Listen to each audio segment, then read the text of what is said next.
بسم الله الرحمن الرحيم والنازعات غرقا والناشطات نشطا والسابحات سبحا فالسابقات سبقا فالمدبرات أمرا يوم ترجف الراجفة تتبعها الرادفة قلوب يومئذ واجفة أبصارها خاشعة يقولون أئنا لمردودون في الحافرة أئذا كنا عظاما نخرة قالوا تلك إذا كرة خاسرة فإنما هي زجرة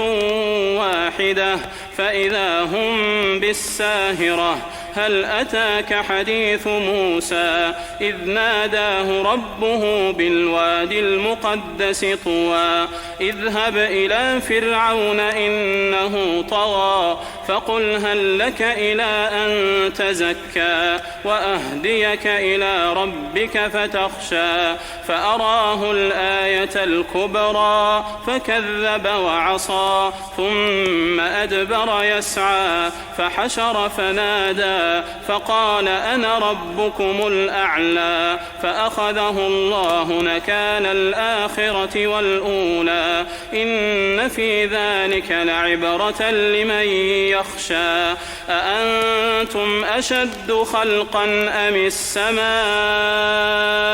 بناها رفع سمكها فسواها وأغطش ليلها وأخرج ضحاها والأرض بعد ذلك دحاها أخرج منها ماءها ومرعاها والجبال أرساها متاعا لكم ولأنعامكم فإذا جاءت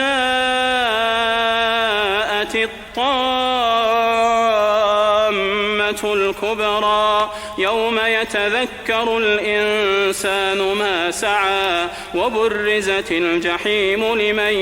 يرى فأما من طغى وآثر الحياة الدنيا فإن الجحيم هي المأوى وأما من خاف مقام ربه ونهى النفس عن الهوى فإن الجنة هي المأوى يسألونك عن الساعة أيان مرساها